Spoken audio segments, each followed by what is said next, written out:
Houston Station 612. I am NVC and I guess BME TV. How do I call that up?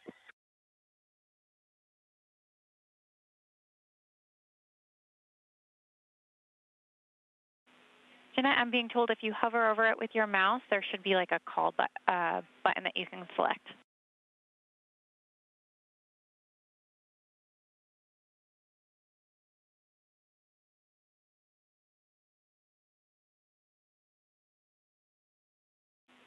And Jeanette, this is optional. It's more so you can be looped in and see the kids during the call. So this is not required.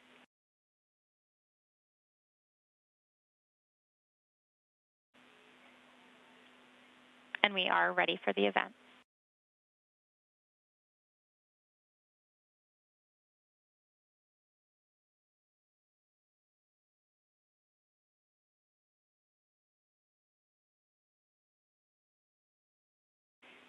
Hey, station, this is Houston. Are you ready for the event? I'm ready for the event. ACR, this is Mission Control Houston. Please call station. Station, this is Houston ACR. How do you hear me? I have you loud and clear. How me? I've got you loud and clear. Please stand by for opening comments. Hello, my name is LaShonda Reed Larry. I'm the Regional Director of the South Central Region for Jack and Jill of America Incorporated. I would like to thank NASA for giving our children this unique opportunity to engage with you on the space station. Here is our first question.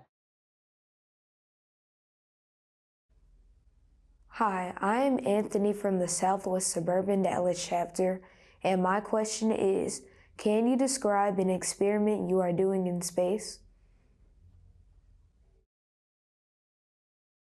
Anthony, that's a great question.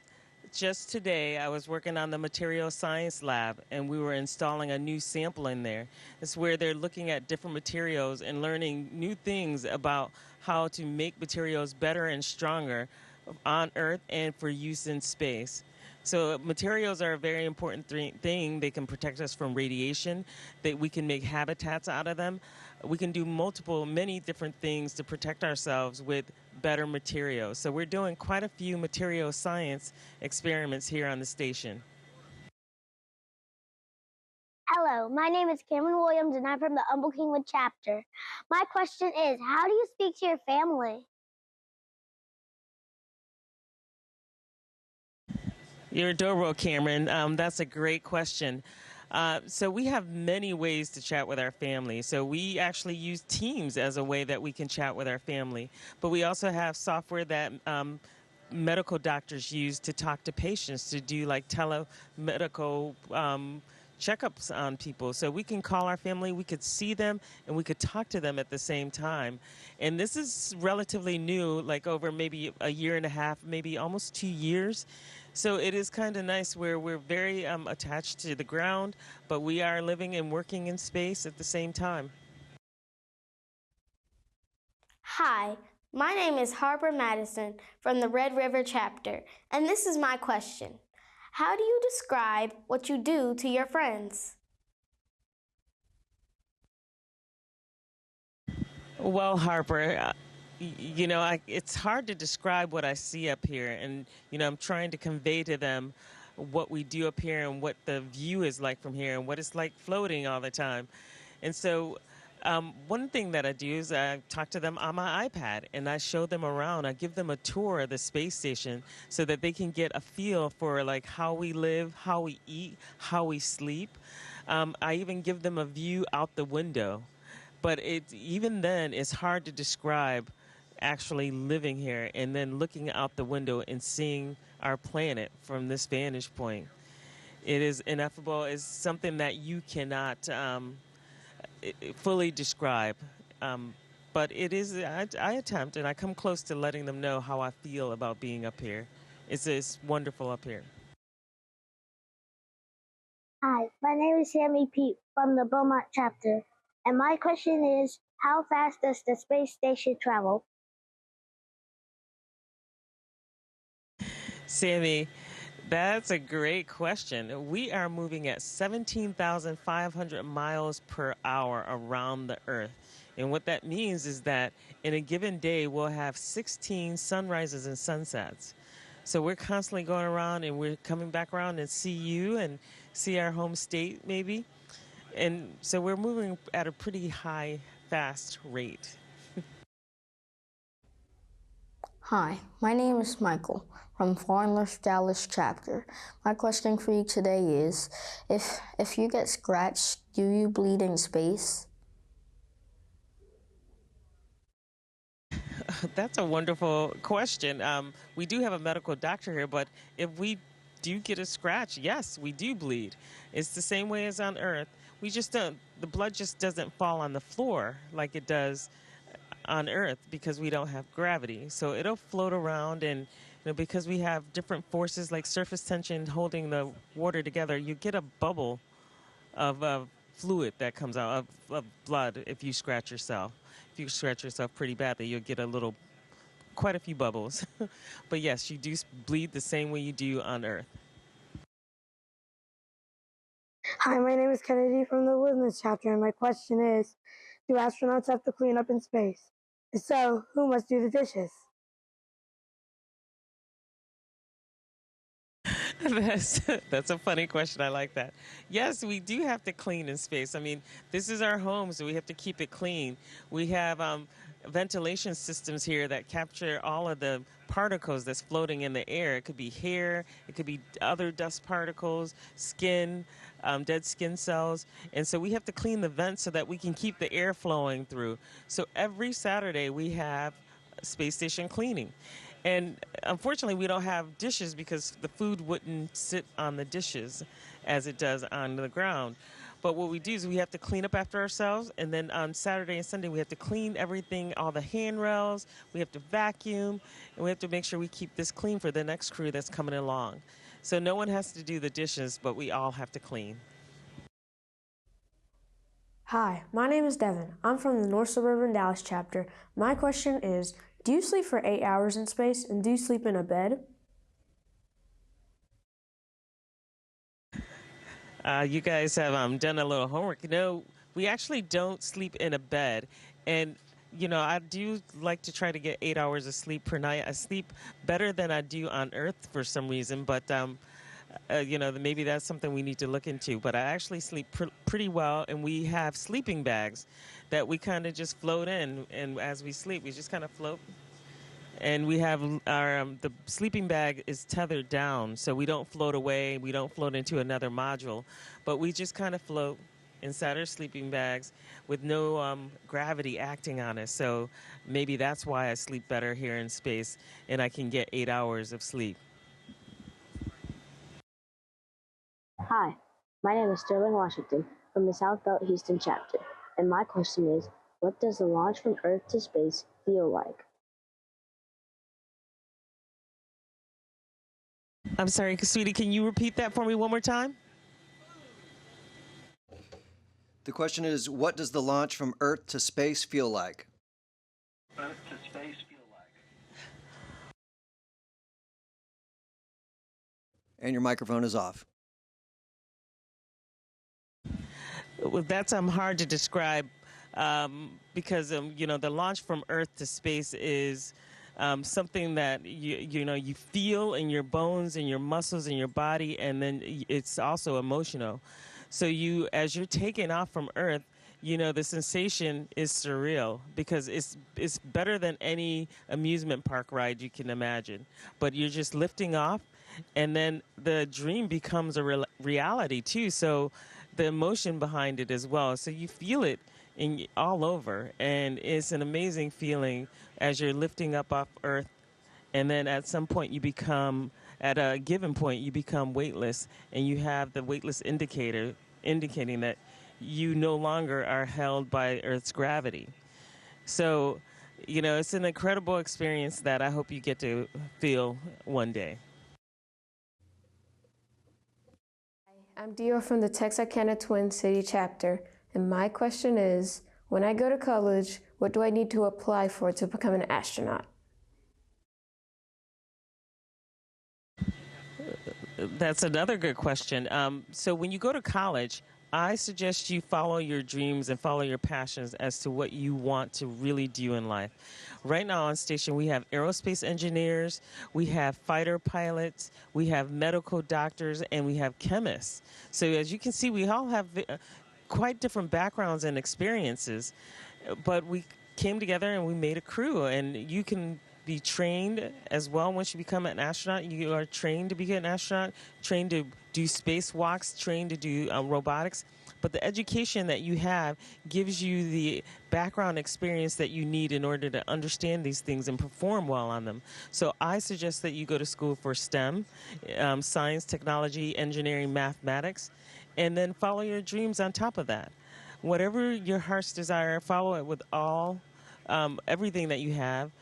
Don't back away. Don't back down. You will see that as you dream big and you aim for extremely high goals, even if you don't make it to that goal, you will land somewhere pretty far along in comparison to if you never did go after that dream. So I suggest stay in STEM and follow your heart. Hi, I'm Clark Brumfield, and I'm from the Artemis chapter. And my question is, what do you do to combat boredom while in space?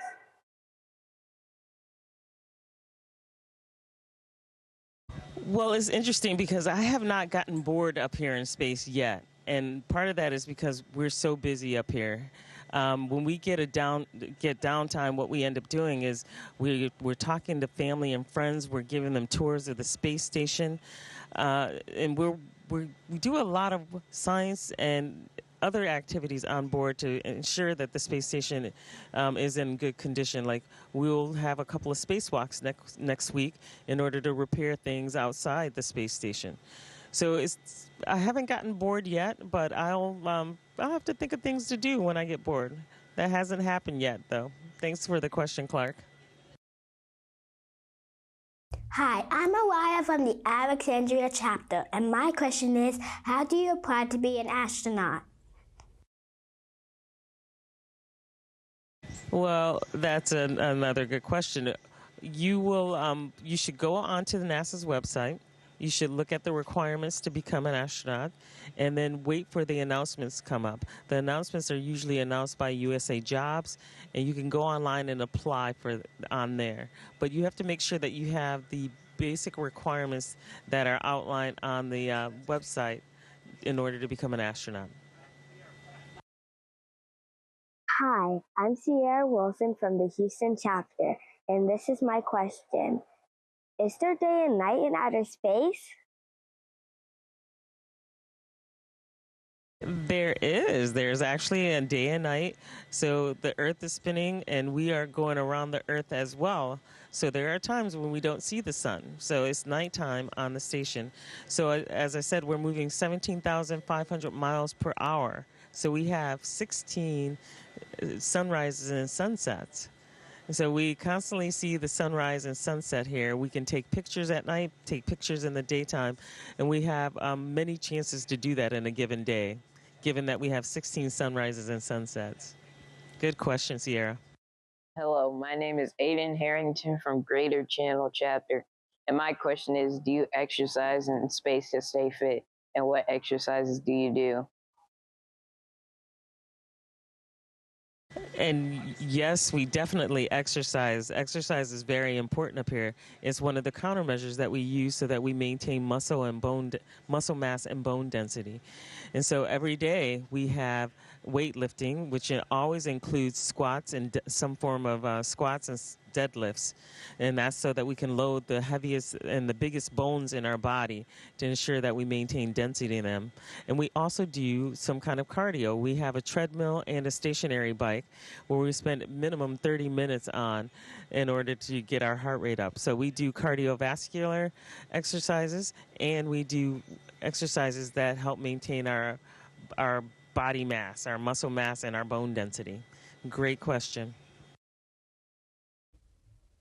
My name is Caleb Obanica from the San Antonio chapter, and my question is, what is your favorite meal in space?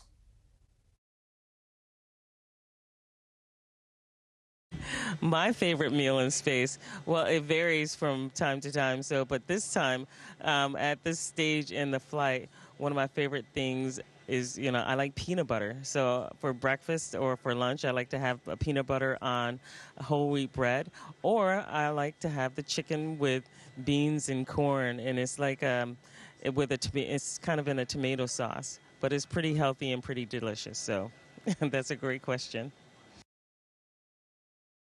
My name is Jacob Sam from the Clear Lake Bay Area chapter. My question today is, how do astronauts change clothes in space? So, Jacob, you're thinking about as we float, how do we get our socks on and our pants on and things like that? Well, we do it very slowly. You can kind of hold yourself pretty stable, and you could take off your socks and put them on easily. So, but as you can see, if you push off too hard, you'll add too much force, and then you'll start spinning out of control. So you got to stabilize yourself in order to do this. And, after a while, you become very, very good at being able to hold yourself steady in space. Hi, my name is Gavin Wilson from the Austin chapter, and my question is, what happens if you get sick in space? How do you see a doctor? Well, on this crew, we actually happen to have a medical doctor on board, but all of us are trained to be chief medical officers to do basic contingency medicine here on the space station. We practice doing blood draws, so we can draw our own blood or someone else's if we need to. So if we get sick, any one of the crew members can actually help with trying to get us back to health.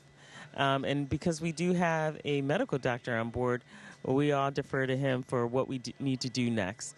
And we also have a lot of training on how to do that and how to maintain health and procedures that will help us if we have to do something more complicated. My name is Brendan Fodno from the Baton Rouge chapter, and my question is, do your legs get tired when you walk in space?